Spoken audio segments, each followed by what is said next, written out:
All right.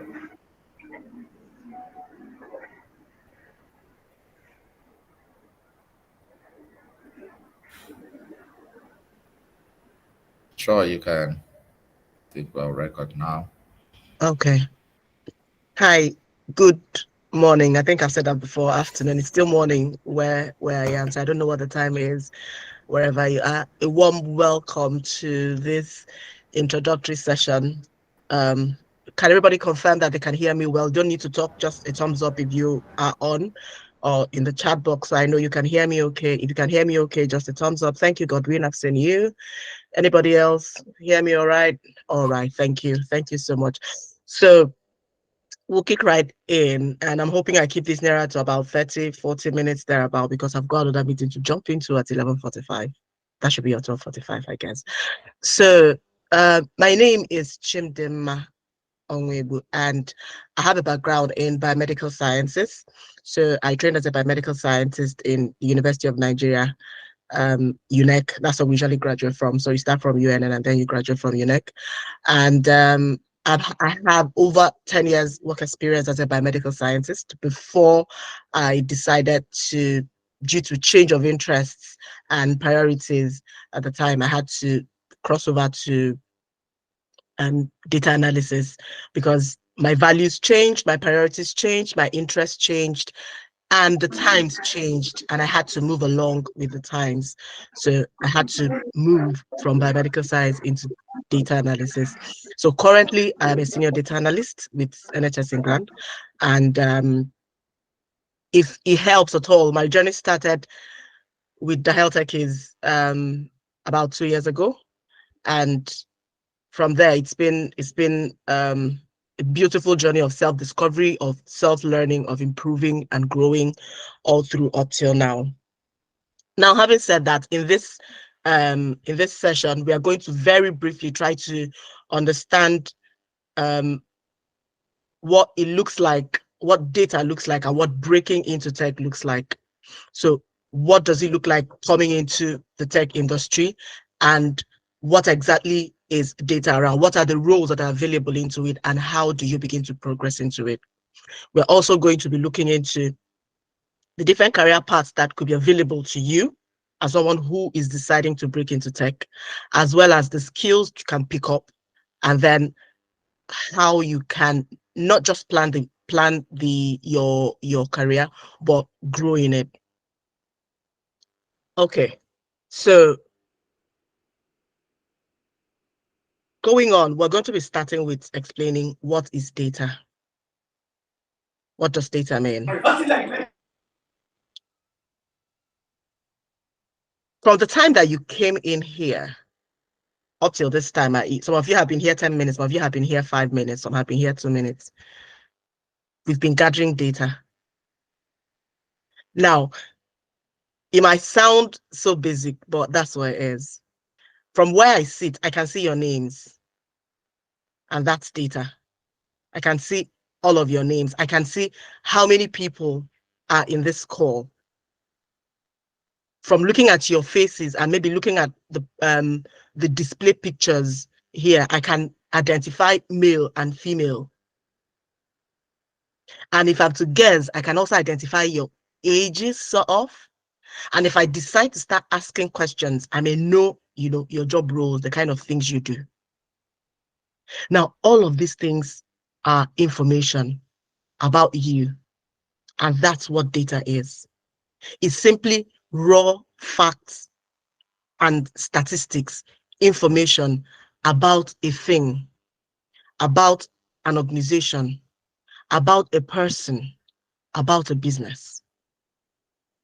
So every single day that you go online, you go to Facebook, you go to Twitter, you go to LinkedIn, all you're doing is putting yourself out and supplying data to different organizations. So Facebook tracks your data about you. Let's say you went to Google and you Googled where to buy matches, and then you come onto Facebook, and then people who sell matches now begin to come in front of you. I don't know if anybody has experienced that. You had a call with someone about shoes, and then when you come on Facebook or go to Twitter, Facebook begins to bring up, information about shoes to you. What have they done? They have gathered information about you, either through your calls or through the chats you've had. So every single day that you're alive, you're producing data. And data is the food or fuel that the tech industry thrives on. So data simply means raw facts and statistics that can be used to drive information. I'll give a good example. For those who run businesses, okay, let's say you have a shop where you sell things like milk, Milo, cornflakes, sugar, then you have detergents, and then you have different kinds of detergents, right? In that shop, at the top of your head, because you do not keep, record of it, at the top of your head, you may say, oh, the brand of milk that runs fast for me is Cowbell. And so because of that, anytime Cowbell goes down, you go and restock it. But if Peak Milk goes down, go to Badu somehow, you just like, okay, people know today demand them, so let me have this one. What are you doing? Because you have you've been in that business for a while, you have gathered data, even though it is not structured. I'm going to come to that soon. In your head, you have an idea what sells faster in your shop. You're making decisions based on data. But the only difference is that your data is unstructured because it's not written down. You are simply assuming. But in organizations, in real-time organizations, when they gather data about anything at all, they write it down. They store it in sheets most times, or that's where you get to see it, or they store it in databases, but you access it in sheets, maybe Microsoft Excel or Google Sheets. And so that way, when you come in, you can analyze that data and make use of it. So data is what drives the world.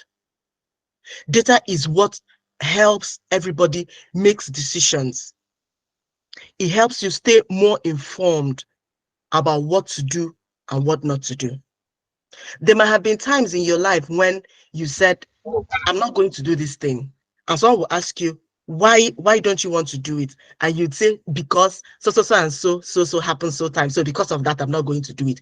You're simply making use of data. So that's my way of breaking this down into the barest, simplest form. Another example would be, for those of us who are in relationships or have ever been, okay, your partner did something that you don't like. And then you're like, you've done this thing before. On 24th of March, 2020, you did this exact same thing that you did. And I told you so things, and you didn't listen. On the same day, maybe in 2021, you did it again. And I told you, and you still do it. And now in 2024, you're doing, I'm not going to take this anymore. What are you doing? You're making use of data.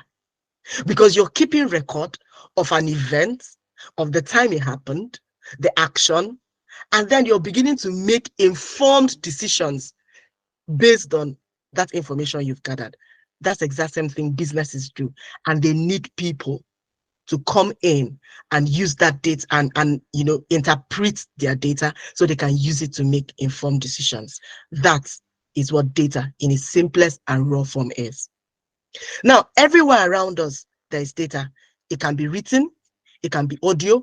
What I'm saying now, I'm producing data. Because if this session is recorded, like I can see it's recorded, and it's uploaded in the internet, certain AI systems would glean information from what I have just said. And then when you go to your ChatGPT or go to any of your AI system and type in something like, what is data? They might pick pieces of what I've just said now and make it up and churn it out to you. So it may take my voice, turn it into text, and it becomes a textual data. Data could also come in form of pictures. It could come in form of words. It could come in form of numbers. So that's generally what it is. And then the world uses it to run their business. When they tell you there are about 1.4 billion people or maybe 30 million people in Nigeria, Nigeria has a very big market. And so, it's a place where you can do business. That's data. People are deciding to come to Nigeria to do business instead of going to another African country. Why? Because data says that Nigeria has a bigger market. And so people now make informed decisions by deciding to come and sell in Nigeria instead of going to sell elsewhere. I hope this makes sense. Do we all understand now what data is? If you do, can I get a thumbs up or a wave or anything? Then I can move on to what the next thing is. Thank you very much, Godwin. Thank you, thank you, thank you, thank you. All right. Now, we are going to be looking at different career paths that you can go into when it comes into being in tech. I've mentioned that getting into tech simply means making use of data. Now, what are the different paths? What are different options, paths that you can go into? When people hear the word tech or technology, one of the first things that comes to their minds is programming, coding, internet. That might be right, but it is not entirely true, because that aspect is just one drop in the sea and ocean of information technology. So whatever it is that your interest is, whatever it is that your goals is, whatever it is that you love doing, there is a space for you in the tech industry. Whether you love arts, whether you love designing, whether you love mathematics, whether you love sales, whether you love infographics, whether you love being an FBI, whatever it is you love doing, the tech space has somewhere for you. And we're going to be looking at few of those spaces that are available to you. Now, let's say, for instance, that you are someone who loves doing things like sales or marketing. You are business oriented. You want to be in an area where you are in charge of products or selling products or managing products. You cannot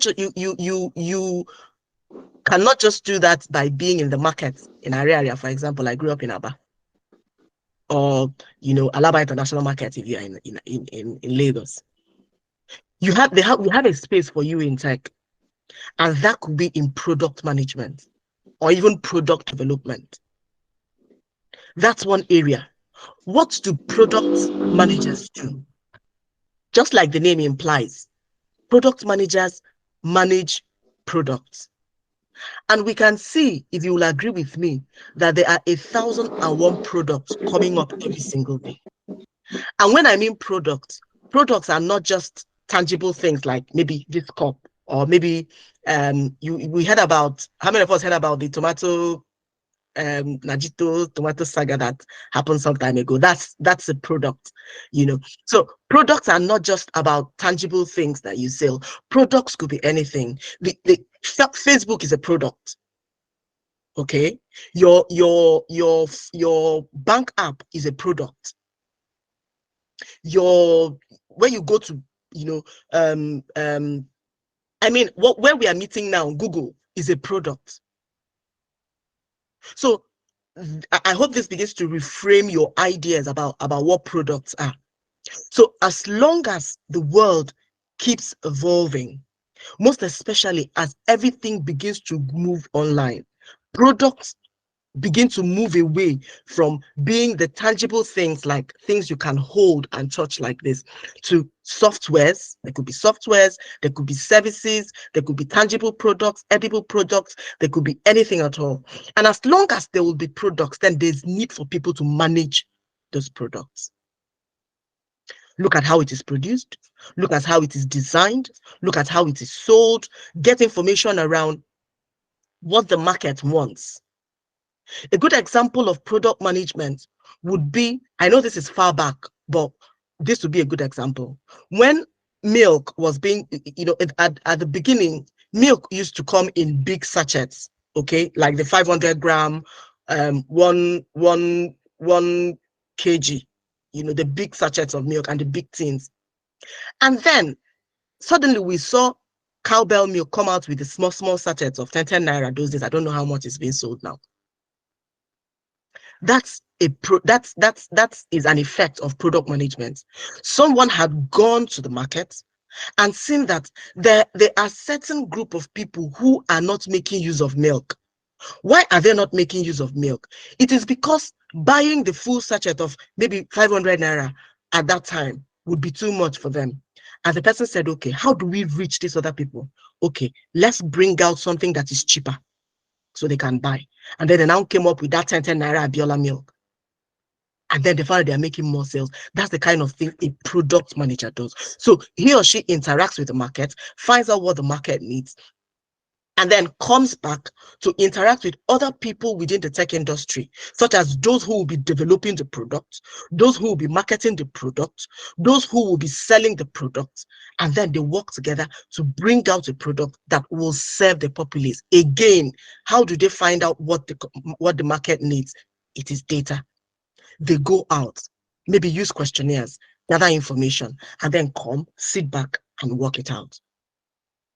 So if you're someone who likes to go into sales, who wants to be a manager, this could be an area for you, and you are in tech. Another area when it comes to this would be things like project management. It is also very related to this, but unlike product management or product development, the project manager manages projects.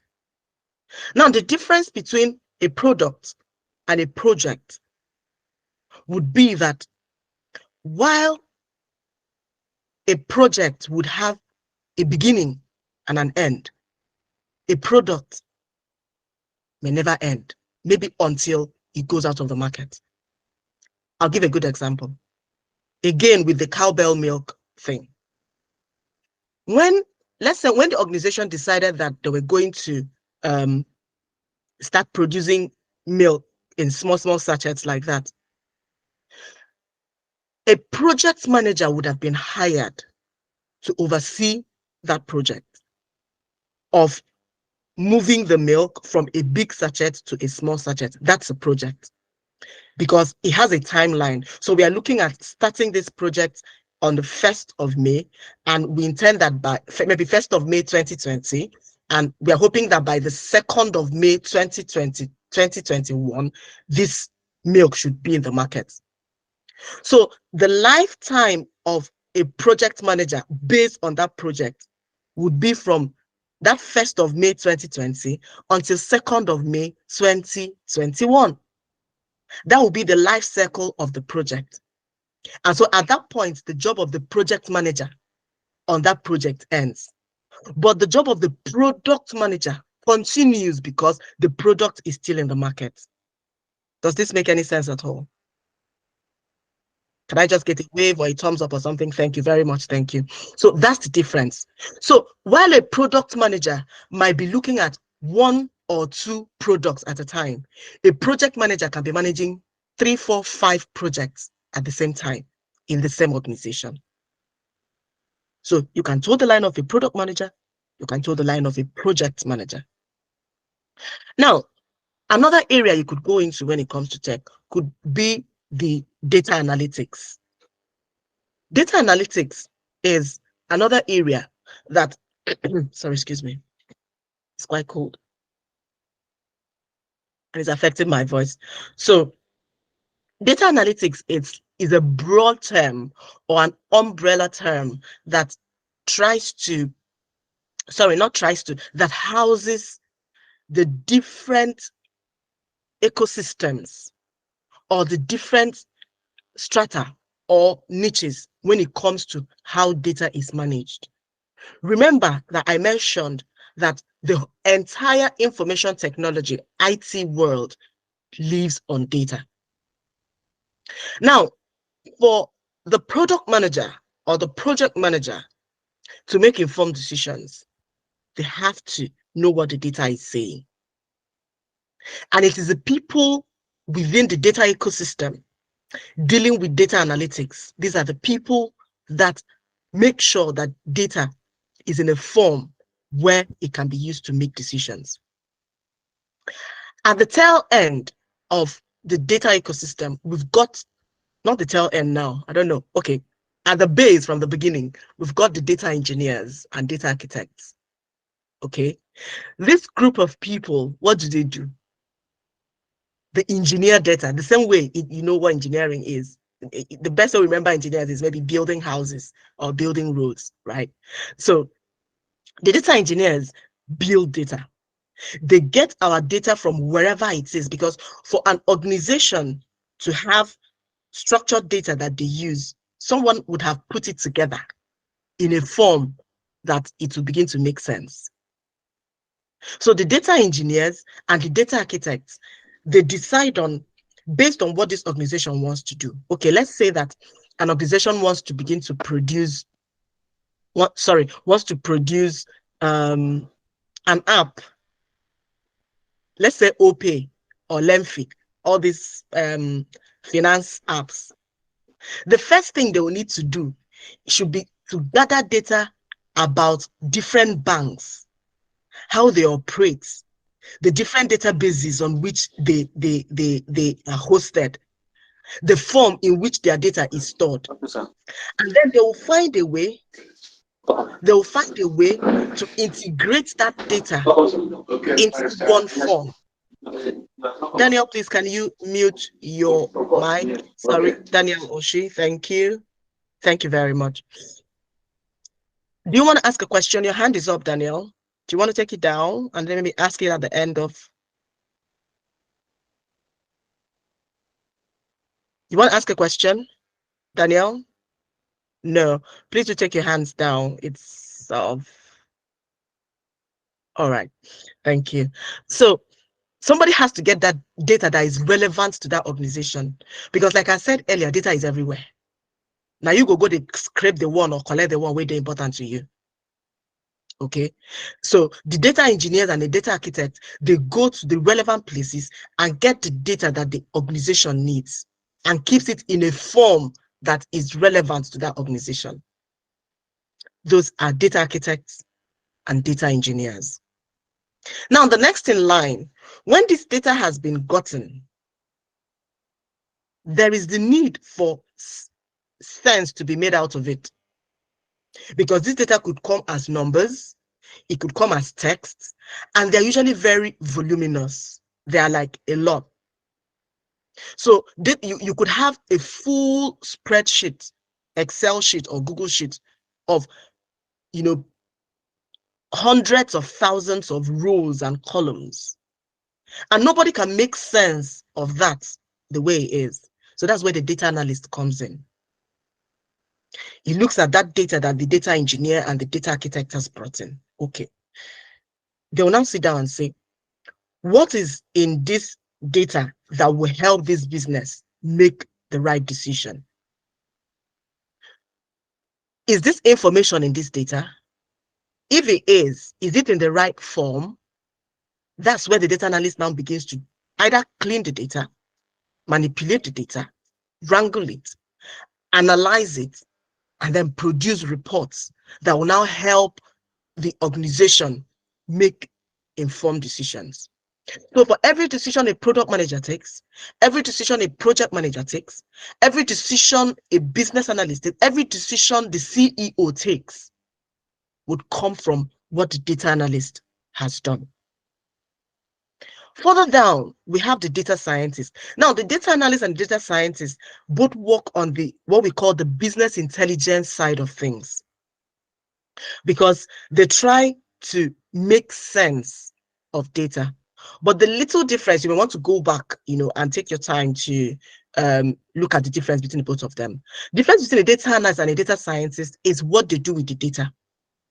Some school of thought say that the data analyst tries to, make use of regressional data or information. So information that has already been produced or information that is in the past. They try to analyze it so that the organization can make better information going forward. And then the data scientist, what does he do? He or she works to predict the future based on the data. So they use things like machine learning techniques. Okay, they use things, they do a lot of algorithms and try to do a lot of predictive analysis. So the job of a data analyst and the job of a data scientist are quite similar, but the job of a data scientist is a little more technical. But at the end of the day, they all provide business intelligence. And that's where I fall. That's the kind of thing I do. So you'll be using tools like Microsoft Excel, you'll be using tools like SQL, Python, know how to use business intelligence tools like Power BI or Tableau or Splunk or Google Analytics. So you know how to use some of those tools. Now, at the end of that data ecosystem, we've got like the business analyst. So what do? They now sit down, get this information, and try to use their knowledge of a wide variety of similar businesses to guide the organization to take the right decision. So while the data analyst and data scientist would be more concerned about the organization where they work, providing data, providing information on what is going on, the business analyst would need to know a whole lot more about competitors in that, people who are doing the same kind of business the organization is doing, find out what they are doing that their organization can do better based on the information they have gotten from the data. If this makes sense, can I get another wave or a thumbs up or something, just so I know it's making sense at all? Anybody? Thank you very much. Now, another area one would want to go into would be product designing. I know we talked about product designing. One of the key roles here are the UX UI. A lot of us would have been hearing about this. Now, one thing this introductory session is going to do to you would be to just keep introducing them to you. So you do yourself a world of good if you've got like a pen or a paper, to keep writing these things down. So you can now go back and, take your time, do an in-depth analysis and study of them to understand better, because our time is limited here to really go into a lot of details. So the product designing, the simplest way I'll explain this would be when let's say, some people have more than one bank here. So some people could have Access Bank, could be banking with Access Bank, FCMB. Some people will be banking with GTB, First Bank. Now, when you open the bank app without seeing GTB written on it, how do you really know it's GTB? When you open a First Bank app without seeing First Bank written on it, how do you know that that's First Bank? Is the experience you have, right? That could be the color, the font, the where the different action buttons are located. So if you use these apps, and let's say there's another app, let's say, okay, the First Bank app has this blue and white color. I don't know if they've changed it now. As at the time I knew First Bank, is it still blue and white? Yes, no, I don't know if they've changed their logo. Okay, it's still blue and white, right? Yes. Okay, so let's say the First Bank app is blue and white, and maybe there's another app on your phone that also has a blue and white, and you mistakenly clicked and opened it. There has to be, when you open it, you'll be like, no, this is not First Bank. This is not the way they are. Their blue is bluer than this. That's user experience, and that your experience stems from the user interface, because you know that the action button on First Bank, maybe if they have these three lines, that usually be at the top right or top left, where you click on it and then you now have other options, scroll down. You know that the one of First Bank is usually on the right, and the one of GTB is usually maybe something at the middle. That's what user interface is like. So when an organization decides that they want to develop a new product, there has to be someone who would design that product, who would say what it would look like from start to finish.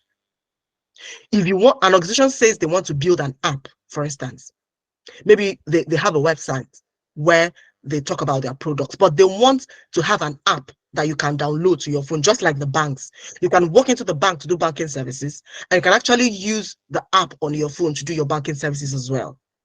Somebody has to sit down and design that app before it looks like what you're saying. Decide on what the colors will be, decide on where the logo is going to be, decide on the fonts, decide on the font size, decide on the shapes, the arts, everything that's going to be there. And that's what the product designer does. And how do they do this? By research. Omo, if you're going to launch this app, how is our app going to be better than other people's app? You go and make use of data from either your data analyst or your data architect. Get use of data anywhere, or maybe go into the market and do a market research.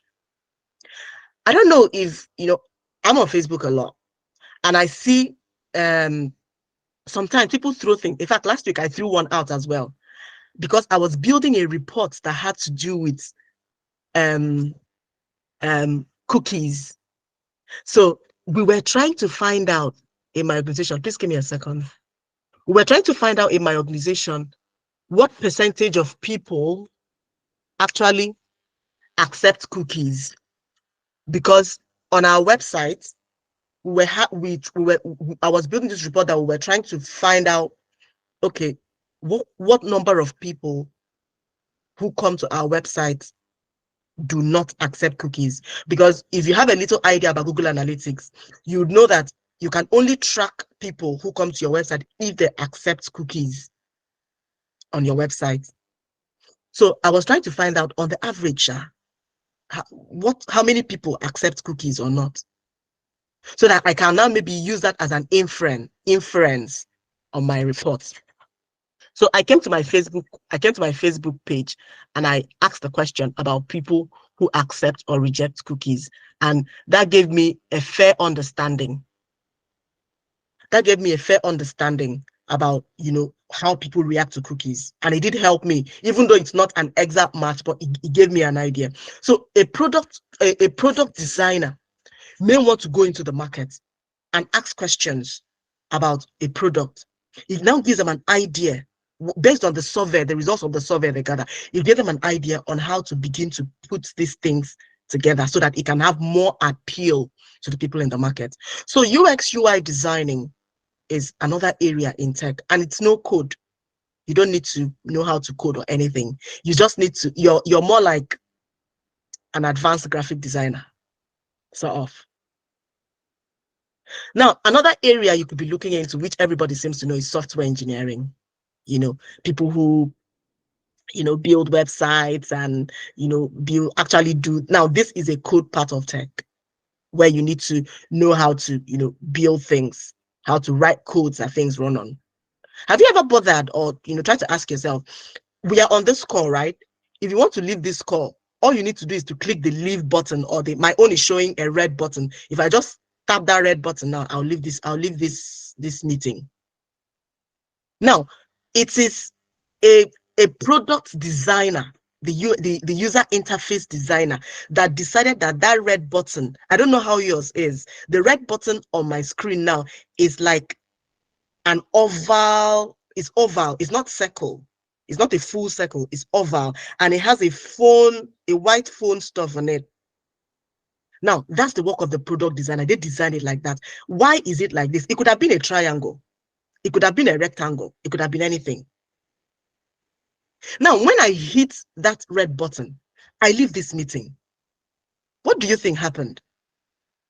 A software engineer, a software developer has written something on the behind that made it that when I click that button, a message is sent somewhere that activates one code, that activates another, and activates another, and then it tells my computer to get me out of here. So under every button that you see that you press, there is a code lying under it. And that's where we have the software engineering, front end, back end. You want to take your time and go look into that as well. We have the cloud engineering as well. These people are helping the world a lot, because you find out that today that let's say you lost your phone, okay? You lost your phone, and all you need to do now is go get another phone. As long as you have your email address and your password. Once you get a new phone and you put in your email address and put in your password, you see that all your information comes back. About this time, okay, no, this is 2024. In 2022, I don't know, my daughter threw my phone down and it went blank. I went out the next day, bought a new phone. It was a Samsung S22. I bought a new phone in that 2022. Do you know that phone, I didn't need to download any new thing. I didn't need to get, try to maybe download my bank app or anything. All I needed to do was immediately the phone was ready to be used. I just got a prompt. Do you want to get all your information from so phone to so phone? I clicked yes, and everything came back to my phone. Not a single thing was missing. Not a single contact, not a single app. I didn't need to change. I didn't need to download anything. It was just like the content of my old phone was gingerly moved into my new phone. Who does that? The cloud engineer. They help us save our information in the cloud in such a way that your computer crashes or your phone crashes, or as long as you saved it in the cloud. That's why we have things like OneDrive, we have things like Google Drive, we have things like AWS. Once information is saved on any of these systems, it is saved forever. And that's, just a little explanation of what a cloud engineer does. So they try to build databases for you on the cloud. I'm currently learning how to do on-premises database creation. But that would mean that if my system crashes, it will crash. But these people learn how to create the databases in the cloud so that even if your system crashes, it remains there for you. I've got 3 minutes left. Now, a little bit about cybersecurity. That's the last one I'll be talking about. If you're getting value at all, please, can I get a thumbs up or a wave or anything? I just know. Thank you, Mo. Thank you, Mohammed. Thank you, Sekan. Thank you, Godwin. Thank you. All right. Now, cybersecurity, just like the name sounds, cyber. This person giving me plenty thumbs up. Thank you, Kira. Christopher, thank you. Okay. Now, in the world we live today, it's a world of cyber. Is the world of the internet. Everything is happening on the internet. Your information, everything is on the internet. Now, that tells us that it is very important that we are able to be safe while we're on the internet. We put our bank apps, our bank cards to buy things from the internet. We put in passwords to sensitive information on the internet and we save them. That's where the job of the cybersecurity is. If you like doing FBI, don't go and be doing FBI on your husband or your wife's phone. Come and do cybersecurity so that you can be saving the world instead of causing commotion. Sorry. So if you like FBI, if you like Aproko, if you like, come and do cybersecurity. You know what to do. Let's say, for instance, banks. You know that the bank has your sensitive information. If there is no cyber security manager or officer to ensure that the bank is being checkmarked and that your information is being saved, we are all at risk. When you hear that an organization's database has been hacked, a cybersecurity officer, seem to have failed in doing their job. And that's why they will always be very important. And that's another very in-demand role. Now, there are a whole lot of other roles that you can go into. And personally, as well as being a data analyst, I'm also a career and academic coach. I help people decide on what area is best for them based on their values, their goals, their personal interests, and their talents as well.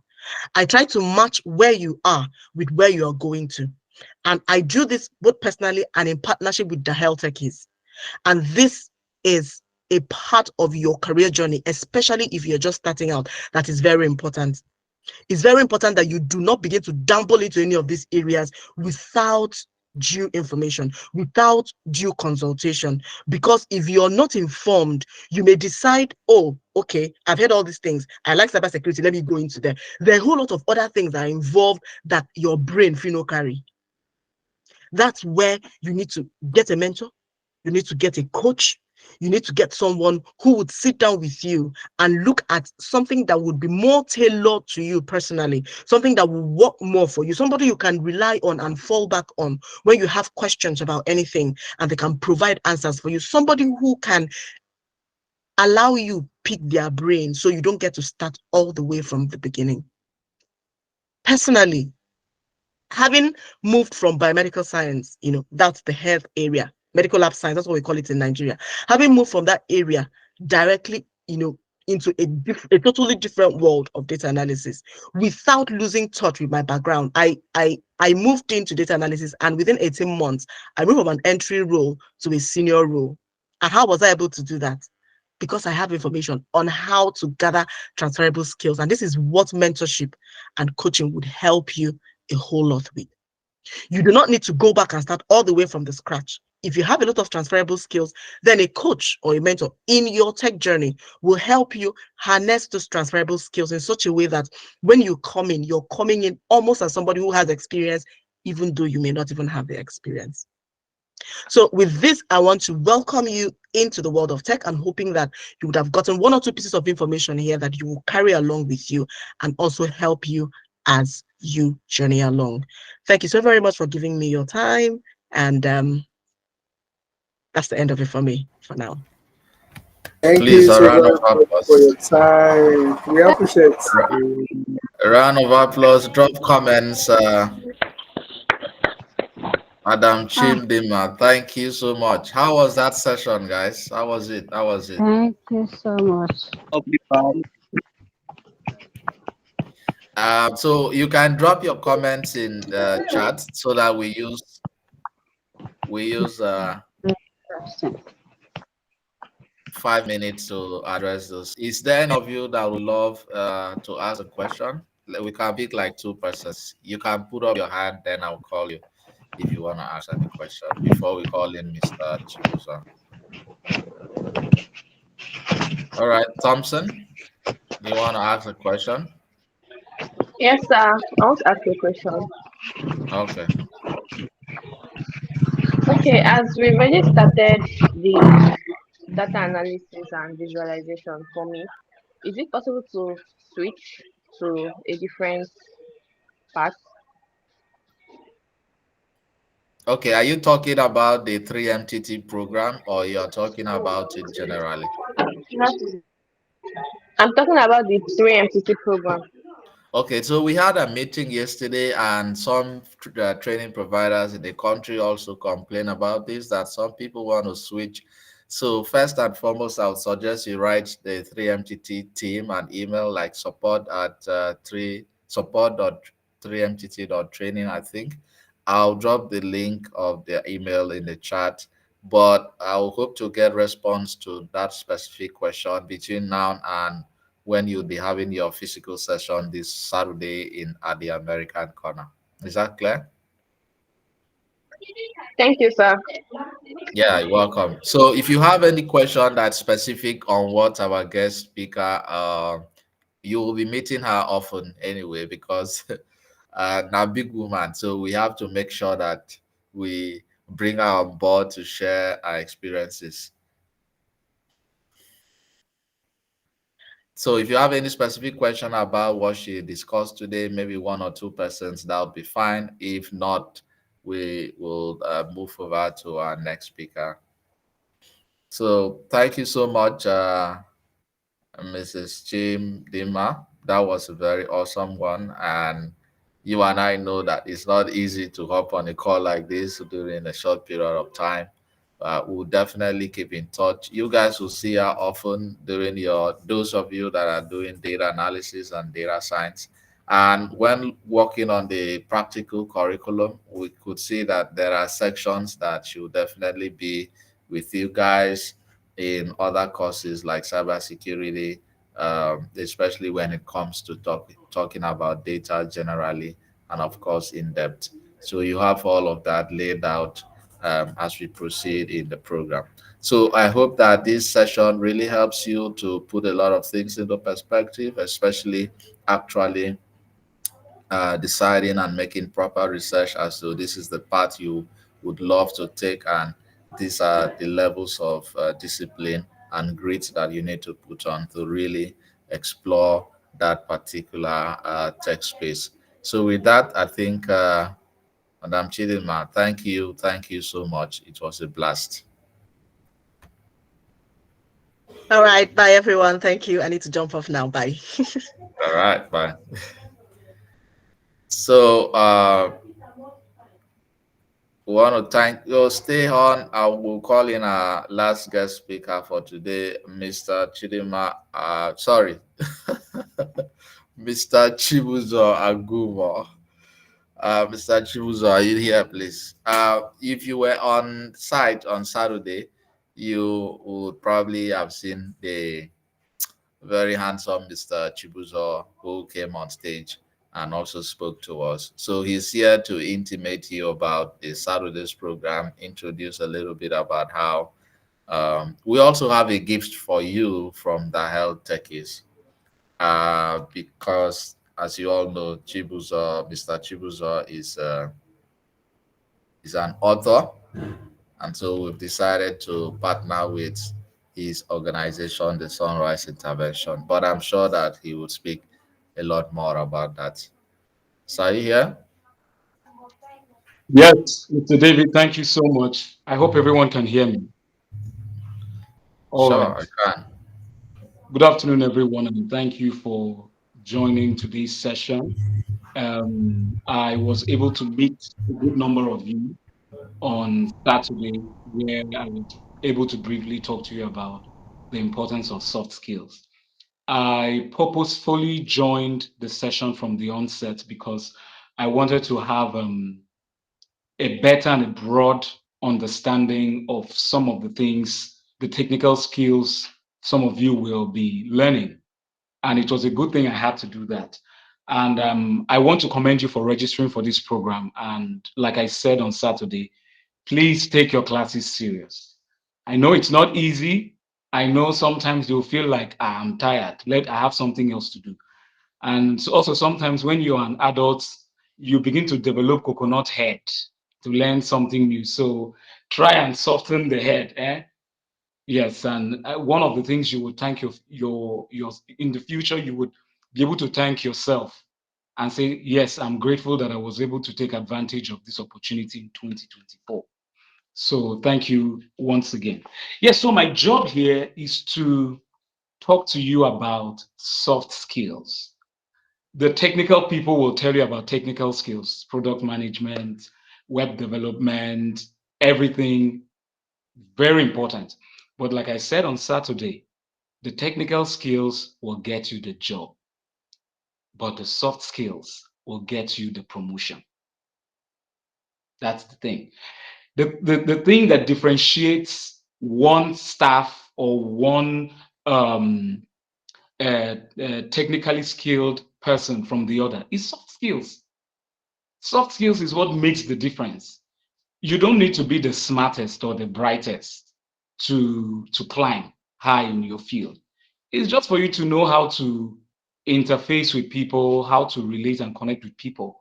So what are soft skills? We hear that all the time. Some people call it social skills, some people call it interpersonal skills, but we call them soft skills because they are emotional skills. So soft skills are behavioral traits or character traits that are needed for you to properly engage with people and the world generally. I like making it as simple as that. I don't want to use the complicated term for it. Just basic character traits or behavioral traits that you need to properly engage with those around you and with the world at large. And so why is soft skills very important for you as one who is part of this program? Here is what I would say. The reason why soft skills training, which I'm going to give like an overview of some of the soft skills we are going to be working with or we're going to be discussing on in the course of this 3 months experience. The reason why soft skills is very essential for you is that you need it to properly engage with your employer And you also needed to properly engage with your clients. Maybe you are working, if you're in an organization, you need to have soft skills to properly connect with your co-workers, your boss, your supervisors, and all of that. Because if you don't have soft skills, best believe you're not going to stay long on that job. You're either going to pack your kanya and leave that place, or you're going to be served the sack letter as quick as possible. And if you don't have good soft skills, customers will not want to patronize you. If you like, be a top tier product manager. No, you could be brainy. If you don't have soft skills, many customers will not want to use your services anymore. Personally, I've had persons that I have hired to do certain things for me, and their attitude or their work ethic was quite disgusting. And for me, that was the last, because they lacked basic soft skills. Soft skills will help you a lot, because even when you are not like an A-list person in that field, whatever you may call it, maybe data science or product management or what have you, you may not be an A-list professional, but for the mere fact that you have these soft skills I'm about to highlight, it will be easier for people to want to patronize you and want to work with you, because you're not telling me that you are doing this 3 months training just to sit down. You're doing it so that you would have clients. You're doing it so that in the future you have customers, and that is how you get paid. That's how you get paid. So here are some of the soft skills we will be looking at in over the next 3 months. I had asked Mr. David to make a list for you so that you select. He created a poll so you could select which of the skills ranks top for you, and that is, I had to do that so that we would know um, the skills that are more important to you, because there are dozens and dozens of soft skills, and we want to know the ones that come top, to you. So I'm going to list out the soft skills, starting with the first one: communication. Communication. Communication. I have noticed that many people have poor communication skills. And like I said on Saturday, it has nothing to do with speaking good English. It has nothing to do with having a nice accent. It has everything to do with making your ideas very clear for your audience or whoever you're speaking with to fully understand what you have in your mind. And I've discovered that there are lots of brilliant people, they have a lot of ideas, but how to roll it out such that the other person is able to comprehend what they're saying is usually a problem. So on the time we'll be taking the class on communication, we'll be looking at the 3 soft skills of communication, which are presentation, active listening, and understanding your audience. Presentation, active listening, and understanding your audience. Many people have had clashes with their clients. Their clients said, I want this, that, and that. And you should also understand that sometimes when people tell you to do stuff for them, they may lack the ability to give you a full picture of what they want. And because you yourself, you are not able to help them, get clarity or gain clarity through that conversation on what your client wants.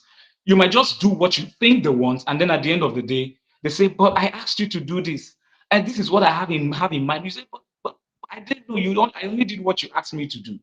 You see, so during the class on communication, we're going to really stretch on ways you'll be able to engage with your clients, present your ideas, help them present their ideas so you can fully understand what they are saying. And then under active listening is to hear them, because sometimes they may not say what they want.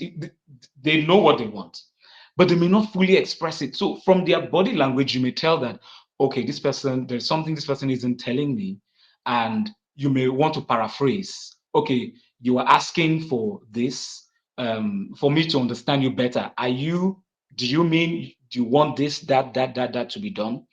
So that's one of the things we'll be looking at. And then understanding your audience.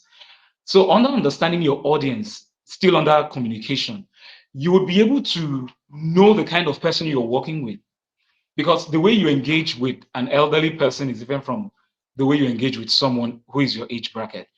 The way you engage with someone who is not very literate is different from the way you would engage with someone who is very educated. And the way you will engage with someone, let's say you are in web design, and then you're mentioning all those jargons. They don't understand what you're saying. So if you're speaking all the grammar and they don't know all of those terminologies, you'll be miscommunicating and they may not value what you are bringing to the table. So that area is going to really, really help. And then still in that class, we would be able to talk about how you can write emails, or how to write emails in a very, very nice way to convey your ideas to your clients, because all of that is very, very important. So that's it for communication. Another skill, soft skills we're going to look at is interdisciplinarity. Interdisciplinarity. So what is interdisciplinarity? It is the soft skill that empowers you to merge different ideas from different fields to create an innovative solution. So let me give you an example. There's a story, it's in my book, of an architect who was asked to build a 7-story building in Harare, Zimbabwe, that would not require an air conditioning system that is powered by electricity. And so what this engineer did was that he had to study the ant mode, or the termite mode of termites, how it is built, the ventilatory system of that termite mode. And he was able to study the aeration system, how air goes in and flows out. Of course, termites don't have air conditioner. So how are termites able to stay in this big house they've built and are able to set up a very effective cooling system? So he studied it. So here is an engineer who is able to go to zoology, to study termites and how they're able to design a termite mold. And so merging ideas in ecology or zoology with engineering now brought up an innovative solution, a building that did not require a cooling system, especially powered by electricity. So you see, what brings about innovation is the ability to think, connect the tentacles of your mind into different fields. You see the same thing in music, Afrobeats or what have you. There are some musicians are so talented that they are able to listen to reggae sound, listen to Afrobeats, listen to different genres of music, whatever I make, jazz, and then merge the sound, and something extraordinary comes out. One artist I know who does that is Beyonce, for example. She does that, and people are saying, "Oh, Beyonce is the greatest." What she did was she just merged. They work with excellent sound engineers, merged sounds, and something extraordinary comes out. So, for example, there are some of you here, you have backgrounds in different fields, and you are here learning something different. You're learning something new. One of the things that may surprise you is that the ideas you are able to draw from those fields could help you a lot in what you are learning right now. Tremendously. It could help you a lot. So, for example, a surgeon who is operating on someone is almost like a mechanic operating on a car. You can see similarities. So in interdisciplinarity, you are able to see the connection between one field and another field, and you're able to merge ideas, because one thing I've discovered is that systems are constant. A system that works in health could also work in transportation, could also work in agriculture. And that's what interdisciplinarity does. It opens your eyes. And that's how you're able to become a very smart thinker, come up with something brilliant, because you are able to quickly merge ideas and come up with something new. So that's what we'll be exploring in the course of this training. And then another skill we're also going to be looking at is collaboration. Collaboration, being able to work with different teams. I created a material which I use. You will not find it anywhere on the web. I created a material on the structure and culture of a winning team. there are certain things to look out for, or certain things you need to pinpoint if you're to create a winning team. There is the anatomy of a winning team. It must have this, it must have that, it must have that, it must have that, it must have that. I'm not going to mention them. I'll mention them in the class. There are certain things that if you have all of these things, you're good to go. Your team is most likely going to win if you have all of those things. And then again, still on that collaboration, we will also talk about how you can work with different people, like leading from the middle. Because in collaboration, you don't necessarily need to be the head. How do you work with people when you are not the head of the team? That's another thing. And a lot of people are lacking in collaborative skills. They can't work with people. They're not team players. So this will help you tremendously, especially as a technical person, because there are projects you may find yourself, you're working with people, maybe remotely, your team member could be in another country and another one in another country. And you need to move to the next phase of the project, but they seem to be slacking. And you are frustrated. You want to vent, you want to shout. And you know that there is a certain attitude you would display, everything is going to crumble. Someone was lamenting to me like 2 weeks ago of a particular project they were working on in 2022. And that project was worth over $30,000. And he had his share, the other person had their share, the other person had their share. Funny enough, the person who even had the bigger share of that money messed up blatantly. And it now affected them. Of course, he was very upset and was shouting and raking. Of course, shouting. There are situations shouting will not produce anything. So that's why I said on Saturday that no grief for anybody that is now the team for many people this year. There are situations you must grieve. You must grieve with a sense of compromise. How do we come to a middle ground? So that's what collaboration will do. All these things of I don't take nonsense from anybody. I will not tolerate, my dear. I will not take nonsense from anybody. May make you become broke. So you must understand how to be patient. Collaboration is going to be a long class. Absolutely. It may take 2 days. You will learn to be patient because there is a lot to do. Self-awareness. There's a lot to talk about there. Tone, analyzing the situation, analyzing the people involved. There's a lot involved in it. People lose big money when they don't have these very important skills. So that's something we're going to be looking at. Another very important skill we're also going to be looking at is empathy. Empathy, putting yourself in another person's shoe, being able to put yourself in another person's shoe. Empathy is not the same as sympathy. So empathy is very important because when you're working for people, you need to understand them. They may come to you and say, I have tried so much to see how I can get this project moving and I've been frustrated and I only have like 2 months to make sure this thing is done.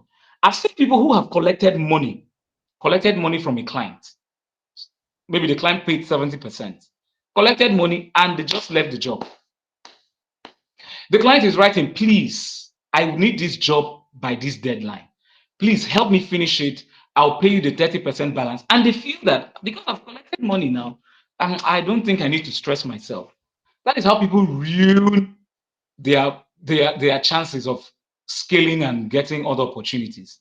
So you see, with empathy, you're able to put yourself in your client's shoes, and you're able to feel their need, understand their need, and even give yourself sleepless nights to make sure that you give them what they want.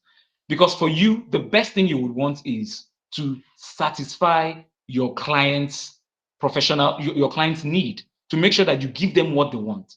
And so that at the end of the day, they can say thank you. So there is a lot to talk about in that regard on the empathy. Another soft skill that we're going to be looking at is adaptability. So on adaptability is a very, very important class we're going to be having.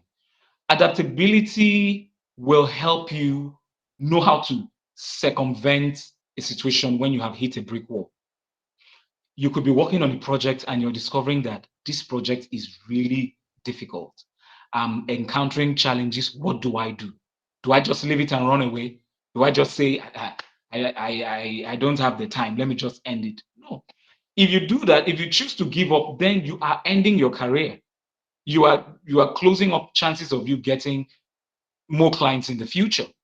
So what do you do when you are trying your best and it looks like nothing is happening.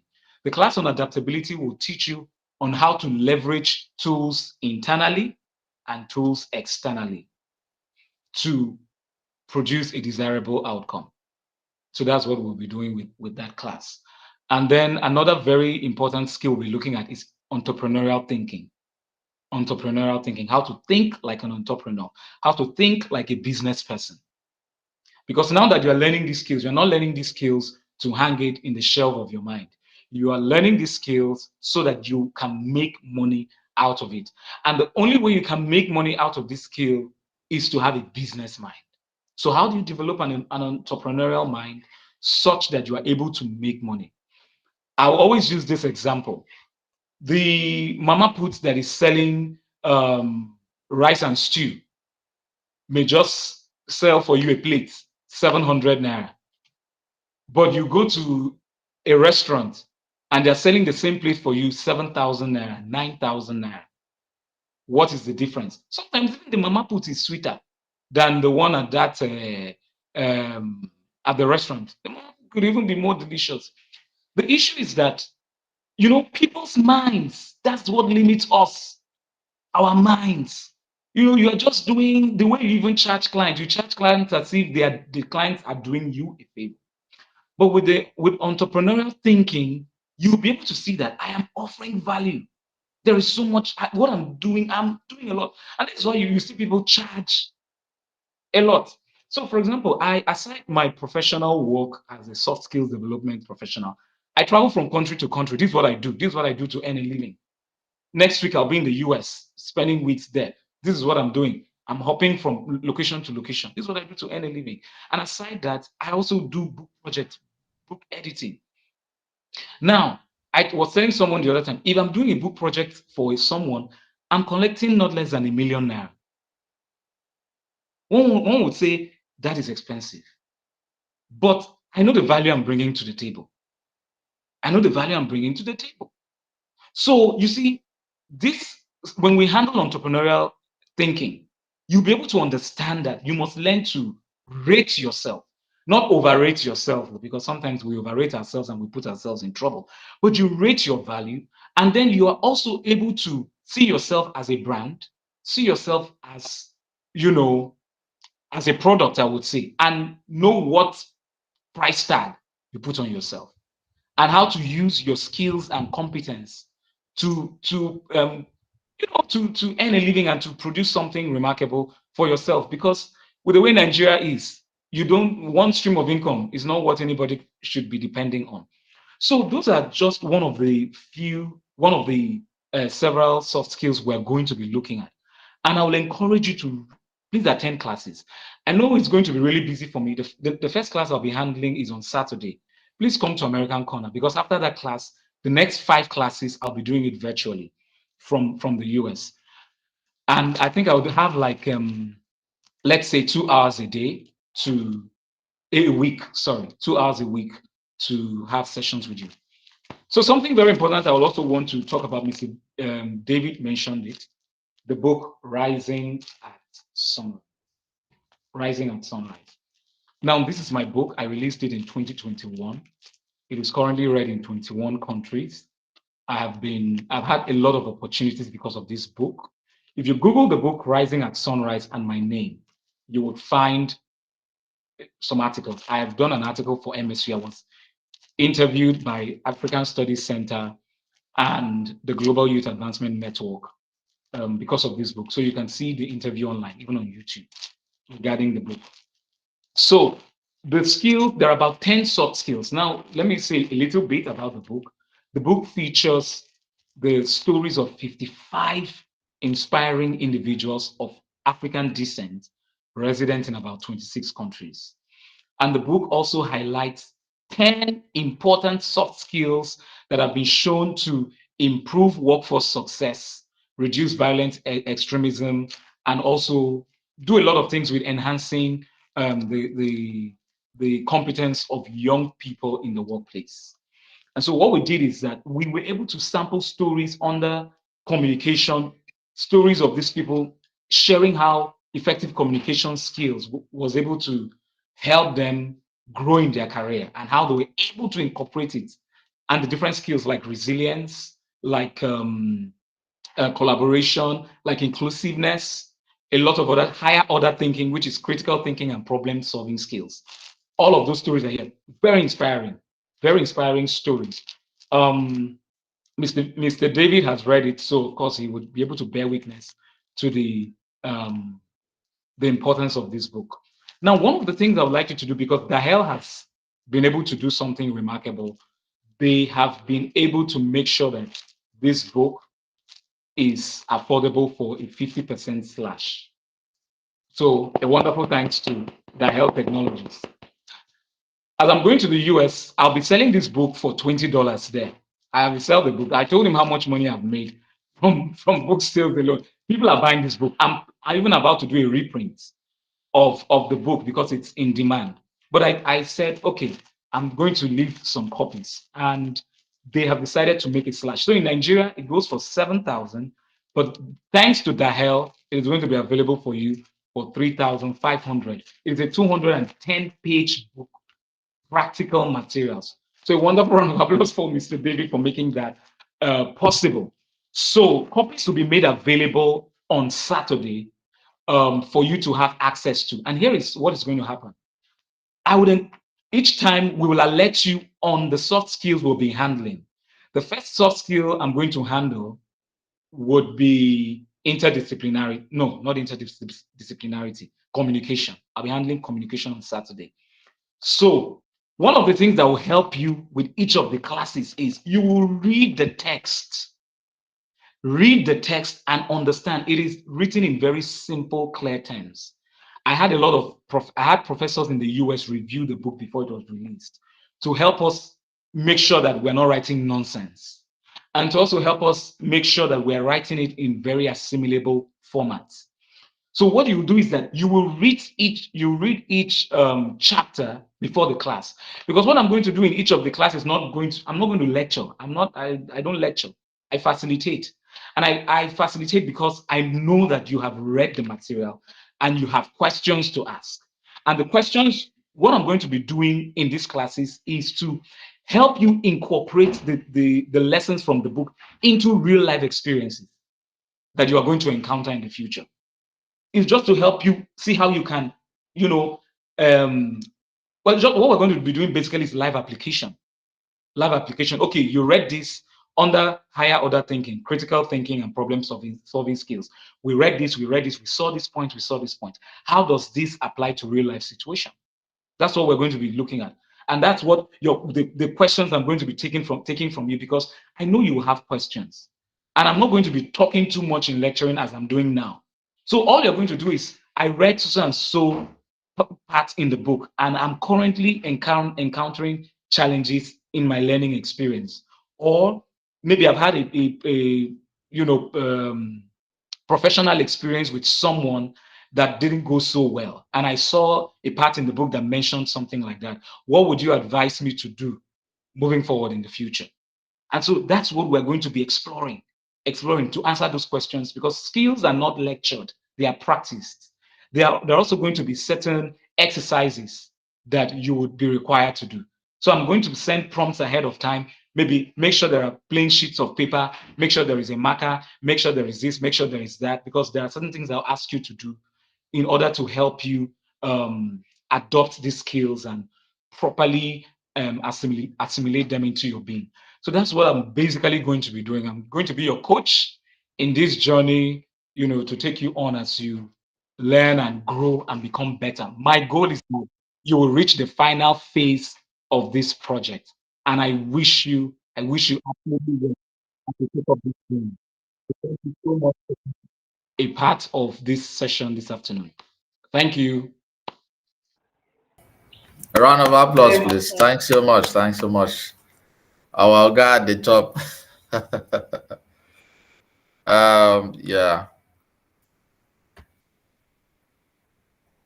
I also want to thank you, Mr. Chibuzo, for showing up today and making sure that you're here, taking a very firm interest in this program and having the success of the fellows at heart.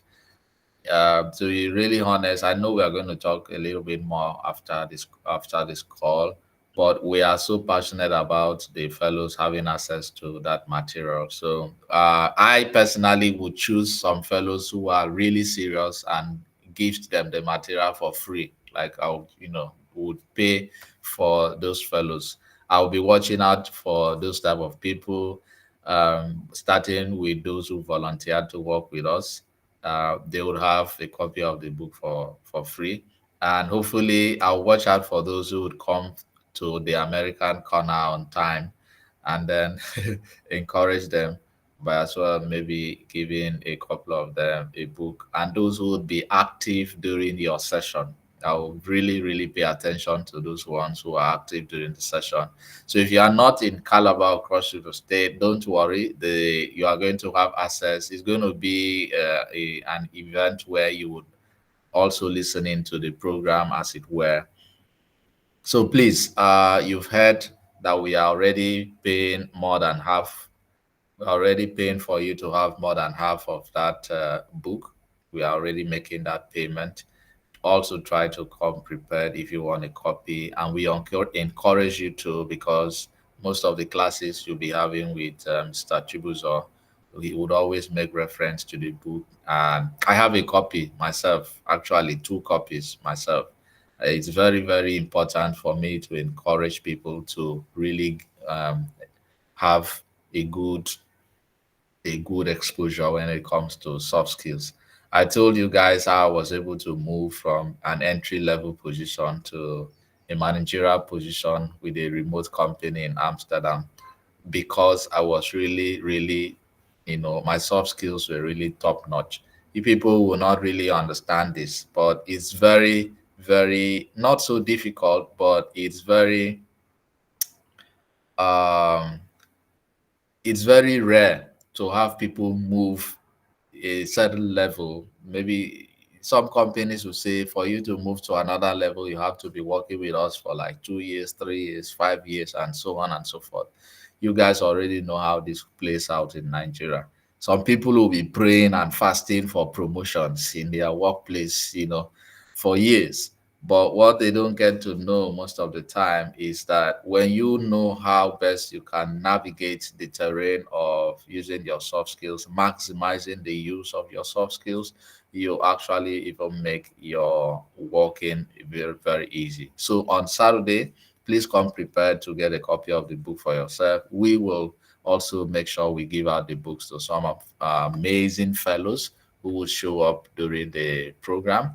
We'll also make sure that before Mr. Chibuzo comes up to talk about soft skills, we'll have a 15 minutes to 30-minute session to actually help some of you that are having issues with logging into the platform. Okay. So come with your laptops as well, come with your notebooks, your notepad, come with your pen and paper. We want to make sure that this Saturday, everyone starts at the same time. For those who have started and you are stuck somewhere, we are going to also have the opportunity to address that issue. So if you have any issues with the 3MTT platform, please come on time. And the session is going to be divided into two, because that hall cannot take all of you at the same time, and we want to have a personalized relationship with each and every one of you. So what that means is a certain group of people will be together. Let's say product management, UI, UX, and all that. You guys would meet early on, right? You meet from like 9:30. You meet from like 9:30 to 11, right? And then the next group of people will probably be maybe the data scientists, the data engineers, data analysts, and we are going to group this by the end of today so that you know when your group is expected to meet. And please, by now, I'm pretty much sure that all of you already know that I'm very time conscious. My team is very time conscious. Mr. Chubuzo was here on time. Mrs. Chimdimba was here on time. So the volunteers, please, if you are here, you would have a lot of work to do by always reminding your colleagues, it's time for meeting, it's time for this, it's time for that. I shouldn't be the one doing this, all right? I shouldn't be the one doing this, because I don't want to be discouraged by people coming late and all of that. Encourage yourselves. If it's time, it's time. When we say come 9:30, trust me, when you guys were there at the orientation, I was one of the first people to come, right? I was one of the first people. The orientation started, around 11. Registration started from 10. I was there by 10 minutes past 9 a.m. That's because I show, when I'm serious about something, I show it by how disciplined and how I am in showing up, right? So if we say come to the American corner by 9:30, right, you should be there before 9:30. You should be there to make sure that you have your place settled, you have your computer and every other thing. You have you sit down, and when it's time, we'll just end it. We say, all right, thanks for coming. We are going to have an hour to prepare for the next group of people that are coming. So don't come by 11 thinking that we are going to be waiting for you. No, those of you that came late today, you'll probably see we had to come. The guest speaker was here by exactly 12 or 5 minutes before 12. We had to give like 5 minutes, but going forward, Chibuzo is not going to be in Nigeria from next week. He's traveling. So when we say come, let's talk about the soft skills, let's talk about this, let's talk about that. It's very important that you show up on time. So have we all agreed that we are going to be on time this Saturday and going forward? Nah, this one I don't want thumbs up. I want to hear your voice so that this video will capture it. Yes, Have we sir. all agreed that we are going to be Yes. Yes, We'll be there. yes. Yes. Raise to 500. Yes, yes. We'll be there on time. All right. I'm so happy that you'll be there on time. So those of you that love to eat, just come with your food. Come with your food. All right. You can come with your snacks. You can come with anything. Me, I love enjoyment. Nsikan is here. I've seen him a couple of times. I relax when I need to, right? And even when I'm relaxing, I'm also working, right? I could be sitting one place. I move around a lot into different places. So when you see me in any hotel, please, I am not there to do what you think. I am there to work, all right? And I'm working, I'm eating, I'm taking my drink. That's just me, because the nature of my work, I can do it anywhere. All right. So please have fun when you are with the health techies. Don't make your learning to be boring. All right. Don't be shy. When you see me, come, let's hug, let's shake. If you are hungry, we could go have a little snack. Let's make sure that our learning with the health techies is worth it. And at the end of the day, who knows, Mr. Chibuzo, it's always going to the US. You can discover one of you in class and say, okay, there's something I think you can do. I want to connect you with this opportunity or not. Mrs. Chimdima, who was the guest speaker for today, was actually one of our students over 2 years ago, right? Right. And then she is managing a team in the UK right now. Can you beat that? And tomorrow, if she says, you know what, I have something on my desk, I would love to work with somebody. I shouldn't be looking for people. I should just say, okay, I know this person. Abi, that should be how it works. If you already have a job, you are enjoying yourself, it shouldn't be difficult. That's the problem a lot of Nigerians have, and I'm sure that Mr. Chibuzo is going to be talking about it. If you are really wealthy, if you are really in the journey to true wealth, you will not have a problem empowering people, right? You won't have a problem empowering other people, because if you are the only person in your village that has a car, has a fine house, you should just leave that village. Go to another village where everybody is having it. There is no problem if everybody succeeds. No problem at all if everybody succeeds. So this is the mentality I want all of you in the health techies to actually have. And with that, if you have any pressing question, you can please ask, maybe 2-3 persons you ask. If not, at the end of today, all of you will be grouped. Those of you in data analysis, you have your own group. In data science, in cybersecurity, you all have your own WhatsApp group. But Mr. Chibuzo is going to be in the general group because his course His course cuts across. His course cuts across every of the course. He's not going to be talking about a specific course. He's going to be talking about all of us. So he's going to be in the Jera group, but I'll meet him to see if that will work well with him. But the rest of you, while you are in the general WhatsApp group, you'll also be in your specific group. And then we are going to now start adding your mentors and trainers in those specific groups. Does that work? Will that make sense? Yes. All right. Yes. All right. Okay, so guys, any questions so far? Mr. Chibuzo, thank you so much. We really appreciate you for showing up today, and we're looking forward to the opportunity on Saturday. Thank you so much. Thank Thank you so much, Mr. David. Thank you. Thank you so much, Mr. David. Thank A you. wonderful Thank you, meeting. Mr. Chibuzo. Thank you, the health Thank you, for this session. Chibuzo. We appreciate. For this session. Please drop the 3MT. Thank you very much, sir. What did they call it? Yes, who is asking? It is in the Gloria. Okay, yeah. What the website? Email. Yeah. Also, the 3MTT email for us to request for change of course, please. Okay, I'll drop it. I'll drop it in the WhatsApp group. Okay, thank you. Yeah. All right. I guess with that will be a bye-bye. See you guys on Saturday, and please be on time. Watch out for your emails too, so that you can actually see the group that you belong to, the different groups. Right, sir. Thank you. Saturday is what time, please? Okay, sir. Thank you. Saturday, you would have your different groups would have their different times. There are 2 sessions, 9:30 to 11 and 12 to 1:30. Different groups would meet at those different times. So watch out for your emails, all right? Okay, thank you, sir. Yeah. All right, bye. Bye. Bye. Bye. Bye.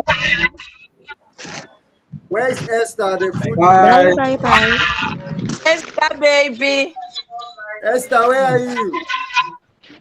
Hello, leave me alone.